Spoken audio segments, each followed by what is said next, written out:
Hi Zach, I'm responding to your submitting a resume video. You made some really good points about the grammar and ensuring that those things are correct. I know a lot of times I do the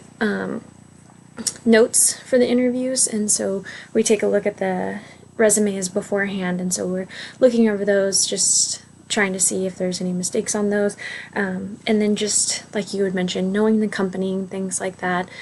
going into these resumes, and then just being confident. A lot of times we're hiring college students, and so